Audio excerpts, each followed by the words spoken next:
و اگه بخوام به این پیغام در واقع موضوع بدم، این هست که طوفان آرام شد. و امروز این رو میخوام بهت بگم که تو قادر هستی از طریق عیسی مسیح که طوفان زندگی خودت رو آرام کنی. اوکی. پس میگه روزی از روزها او با شاگردان خود به کشتی سوار شده، به ایشان گفت به سوی آن کنار دریاچه عبور بکنیم. پس کشتی را حرکت دادند و چون میرفتند خواب او را، عیسی رو در بر رو بود. در کجا رفتیم؟ اوکی. در رو بود که ناگاه طوفان باد بر دریاچه فرود آمد به حدی که کشتی از آب پر میشد و ایشان در خطر افتادند. پس نزد او آمده او را بیدار کرده گفتند استاد هلاک میشویم. پس برخاسته باد و تلاطم آب را نهیب داد تا ساکن گشت و آرامی پدید آمد. پس به ایشان گفت ایمان شما کجاست؟ و ایشان که شاگردان باشند ترسان و متعجب شده با یکدیگر میگفتند که این چطور آدمی است که بادها و آب را هم امر میفرماید و از او اطاعت میکنند. چند تا خیلی نکته داره این همین 3-4 تا آیه و میخوام خیلی بهش با دقت گوش بدید. میخوام یک دعای دیگه بکنیم قبل از اینکه بخوام وارد پیغام بشم، چون میخوام قلب همون و گوش همون باز باشه تا اون چیزی که روح القدس میخواد بتونیم بشنویم، بتونیم درک بکنیم. در نام عیسی مسیح روح القدس میخوام که الان لمس کنید تمام عزیزانی که میبینن این برنامه رو، قلب ها و گوش ها لمس بشه و اون چیزی که تو میخوای خداوند باشون صحبت کنی، با قلبشون صحبت کنی. میخوام همین الان اعلام بکنی که روح القدس اون چیزی که الان میخوای به من بگی در این ساعت، گوش و قلبم رو باز میکنم تا از تو بشنوم در نام عیسی. آمین. و یه گوگل کردم خیلی کوتاه که دریاچه جلیل ببینم چقدریه این طوفانی که میگن تا چه حدی میتونست بزرگ باشه.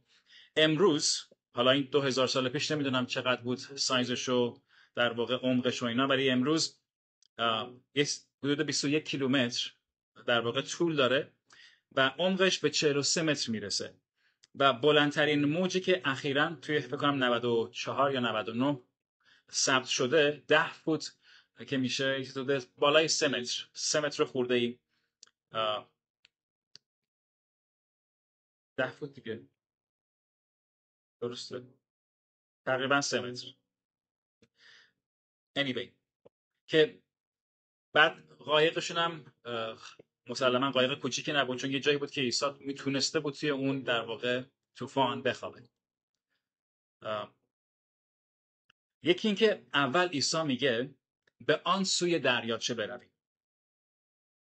وقتی خدا به تو میگه که یک کاری بکن یا تو رو به یک جایی میفرسته، به یک خدمتی میفرسته، به تو یک وعده ای میده و به تو یک کاری میگه انجام بده. یکی این که خدا میگه به آن سو برویم، یعنی وقتی خدا ما رو میخونه، ما فکر میکنیم وقتی خدا به ما خواندگی میده، وقتی ما رو به یک چیزی میخونه، یعنی این که دیگه ما خودمون باید بریم اون کار رو انجام بدیم، در صورتی که خدا ما رو دعوت میکنه که باهاش در اون قسمت همکاری بکنیم. یعنی خدا با ما هست، همراه ما هست، با ما میاد.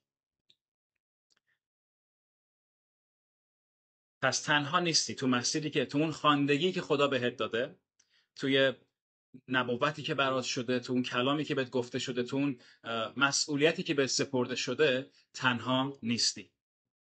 خدا همراه تو هست. کلام خدا میگه امانوئیل و میگه من هرگز تو رو ترک نمیکنم. امانوئیل یعنی خدا با ما. و قسمت دیگه که باید بهش اشاره بکنم اینه که وقتی خدا بهت میگه که یه کاری انجام بده، اگه بهت میگه به آن سوی دریاچه برین، یعنی که این کار انجام شدنی هست. یعنی اینکه این کار رو میتونی انجام بدی. خدا تو رو به نبردی نمیفرسته که در اون پیروز نشی.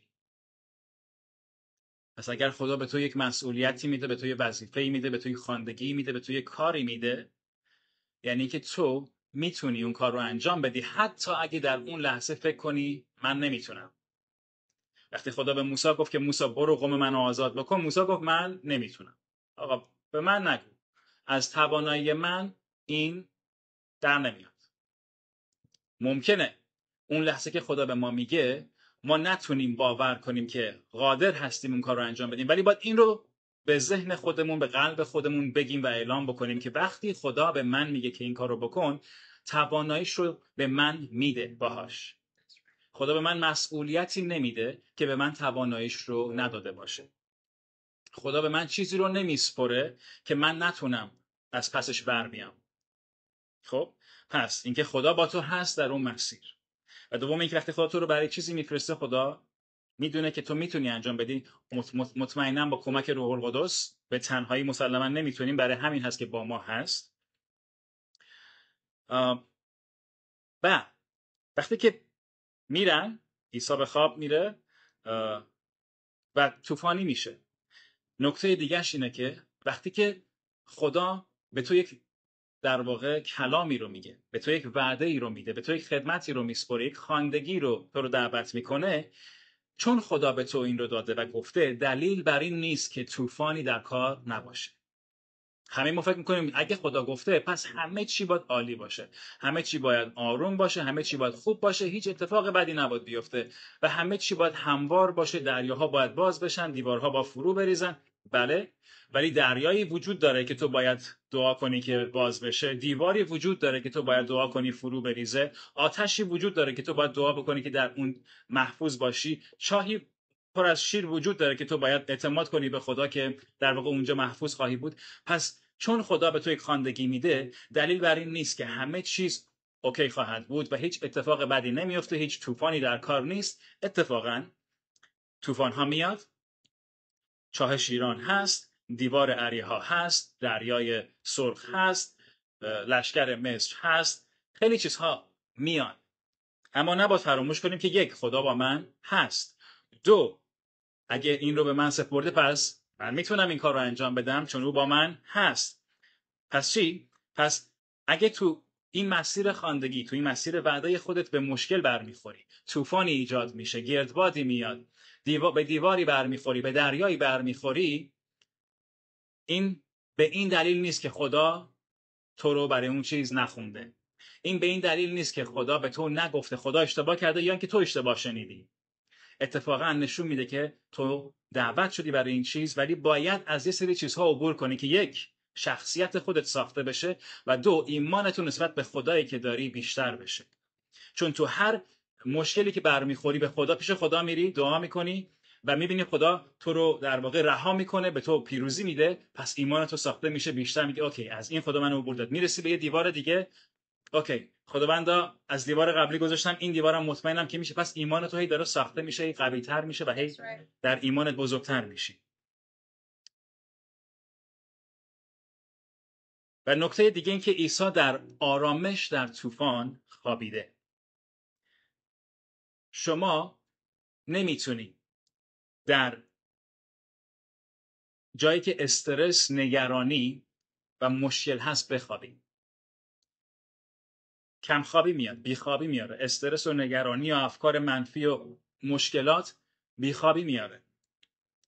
چقدر باید به خدا اعتماد داشته باشی که بتونی مثل عیسی در طوفان به راحتی بخوابی، استراحت بکنی، استراحت کنی چون باور داری که خدا با تو هست. چون وقتی خدا میگه به آن سوی دریاچه برویم، به آن سوی دریاچه میرویم و میرسیم. چه طوفان باشه، چه نهنگ بیاد، چه کشتی جنگی بیاد، هر چی بیاد، من به خدا اعتماد دارم و در او استراحت میکنم چون میدونم که به آن سو خواهم رسید.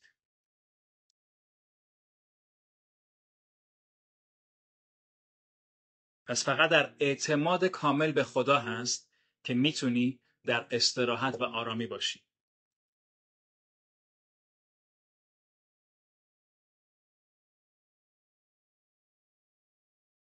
ولی بقیه شاگردان تو چه موقعیتی بودن؟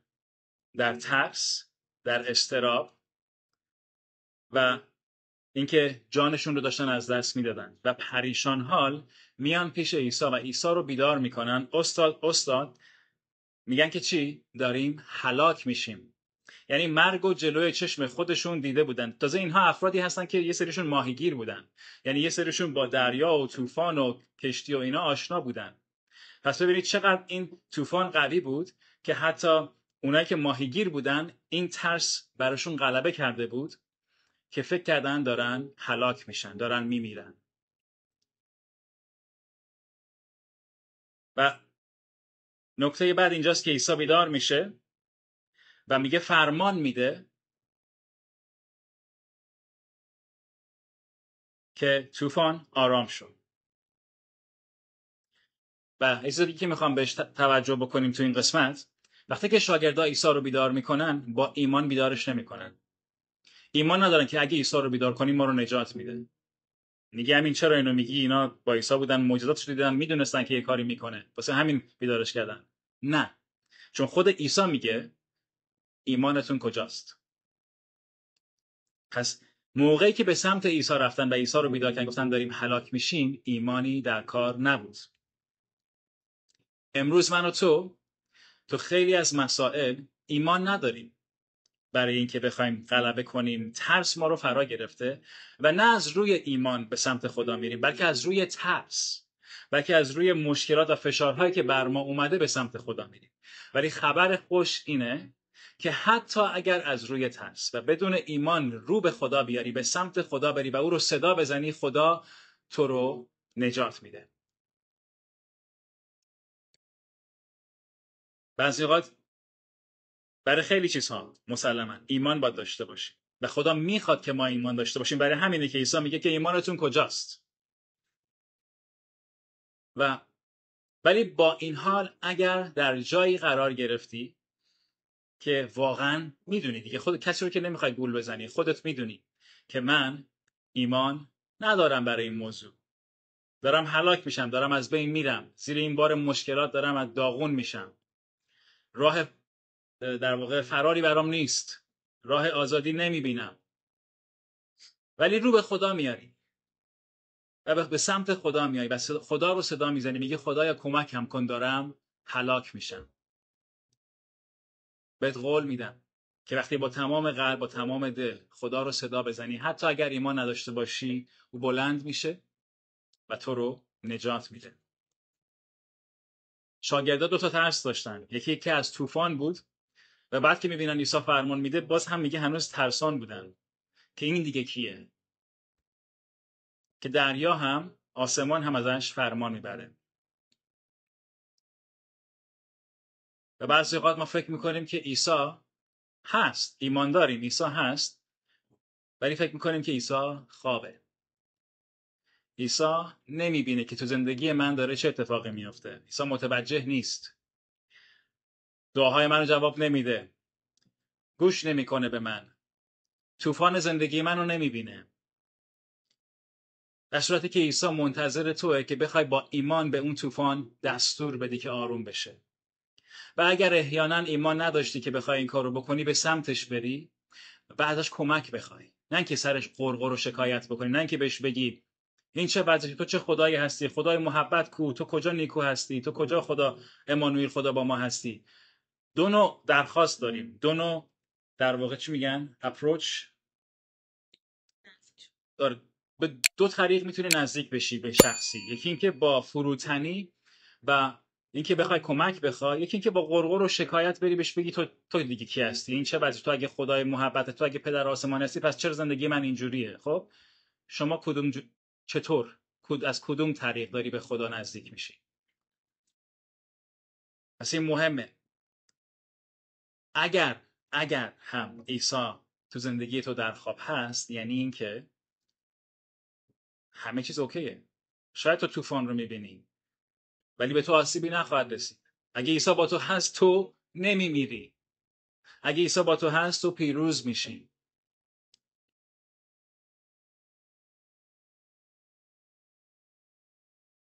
پس خدا میخواد که ما ایمان داشته باشیم. خدا میخواد که ما از ایمانمون استفاده بکنیم.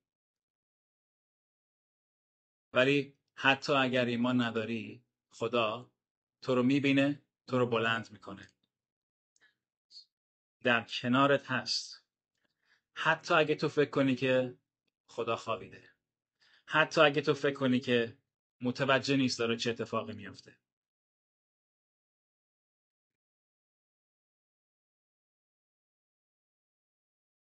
و خدا میخواد که ما مثل عیسی به مشکلات فرمان بدیم.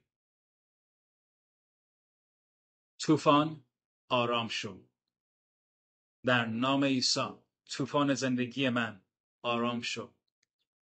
در نام عیسی کوه مشکلات من برداشته شو. و با ایمان نه فقط کلام بگی بعد دوباره بری غر بزنی، دوباره قصه بخوری، دوباره ناراحتی داشته باشی. سر اون ایمان، سر اون باور بایستی و اعلام بکنی هر روز، چه ببینی چه نبینی، چه هنوز طوفان داره میاد، بایستی و اعلام بکنی.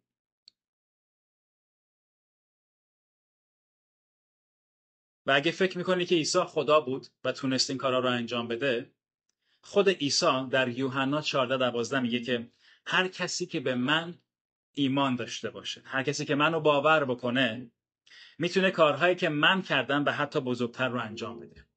پس اگر تو به عیسی ایمان داری، تو میتونی اون کاری که عیسی کرد و حتی بزرگترش رو انجام بدی.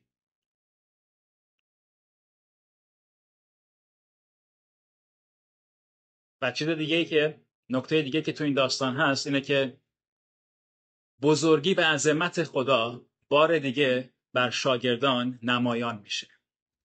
وقتی که طوفان ها میاد همیشه بد نیست. بعضی اوقات که کم میاریم به حضور خدا میریم و خدا ما رو پیروز میکنه و با پیروزی عبور میکنیم، چیکار میکنیم؟ انگار یک زاویه دیگه از خداوندی خدا بر ما، اون عظمتش بر ما آشکار میشه که میتونیم دوباره بگیم واو، این چه خداییه که حتی آسمان و زمین ازش فرمان میبرن. این چه خداییه که تونست منو از این مشکل عبور بده. این چه خداییه، من اینطوری نمیشناختمش. شناخت تو نسبت به خدا بیشتر و عمیق‌تر میشه.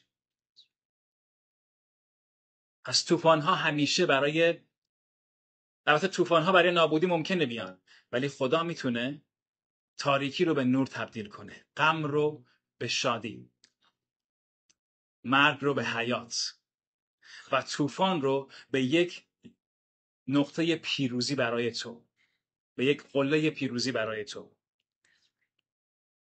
پس اگه بخوایم دوباره به همینا نگاه بکنیم که خدا همیشه با تو هست، فراموش نکن. و اگر بهت مأموریتی میده، خودش هم همراه تو هست. دوم اینکه تو رو به هیچ نبردی نمیفرسته که نتونی پیروز بشی و نتونی از پسش بر بیای. اگر از خدا وعده گرفتی و همه چیز طوفانی شد، به وعده شک نکن. چون خدا گفته، دلیل نمیشه که مقاومتی در کار نباشه، ضدیتی در کار نباشه. به وعده و کلام خدا اعتماد کن و در اعتماد به خدا در آرامی باش، در آرامش باش. در خداوند استراحت کن با این اطمینان که اگرچه ضدیتی باشه، اگرچه مقاومتی باشه، اگرچه طوفانی باشه، اگرچه دیواری باشه، اگرچه چاه شیران باشه، اگرچه چیزهای مختلف، مشکلات باشه، من به اون سرزمین وعده، من به آن سو خواهم رسید.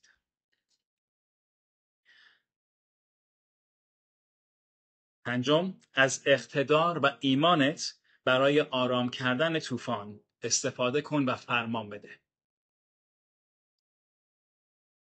و در آخر اینکه در اون موقعیت حتی اگر ایمان هم نداشته باشی، ولی به سمت خدا بری با فروتنی و او رو صدا بزنی، برای کمک به تو همیشه حاضره. کلام خدا میگه خدا مددکاری است که در تنگی ها فوراً یافت میشه.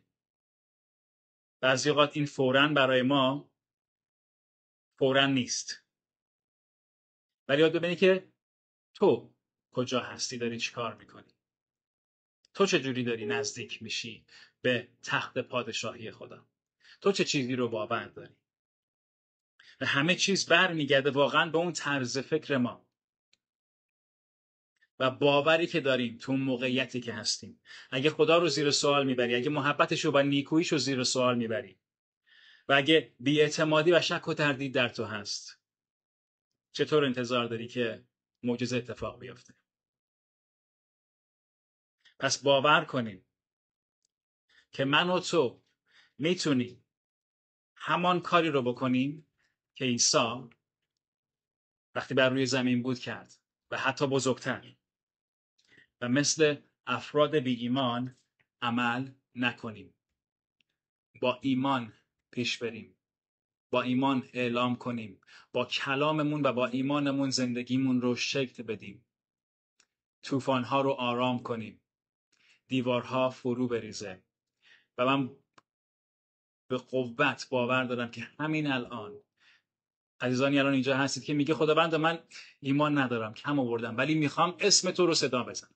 حتی اگر عیسی مسیح رو به عنوان خداوندت باور نداری و تو مشکلات و سختی هستی، تو درد هستی، تو بیماری هستی، میخوام الان اسمش رو صدا بزنی، بگه عیسی از تو کمک میخوام، دارم هلاک میشم. خداوند نجات دهنده است، نه فقط از گناهان است، همه چیزی که تو در اسارت هستی تو رو آزاد میکنه، رهایی میبخشه. عیسی یعنی منجی، نجات دهنده. و عیسی وقتی عیسی رو صدا میزنی بهش میگی نجات دهنده منو نجات بده، ای منجی منو نجات بده، ای رهاننده منو رهایی ببخش.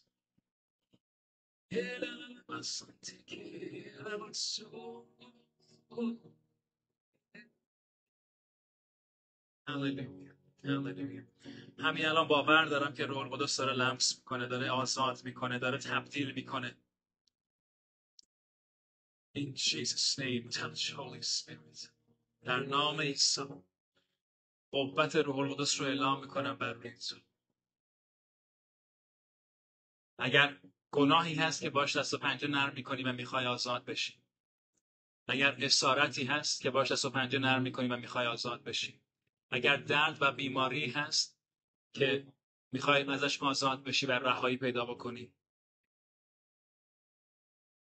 اگر موقعیتی هست، اگر طوفانی هست که میخوای رهایی پیدا بکنی و آزاد بشی، عیسی مسیح حاضر هست که طوفان تو رو آرام بکنه. عیسی مسیح حاضر هست که دردهای تو رو برداره. چرا؟ چون بهاش رو پرداخته و کلام خدا میگه که از زخمهای او ما شفا یافتیم. عیسی مسیح میتونه تو رو از گناهانت آزاد بکنه و همه گناهان تو رو ببخشه، همه بارهای سنگین رو از روی قلبت و از روی دوشت برداره. الان اسم او رو صدا بزن و بسپار.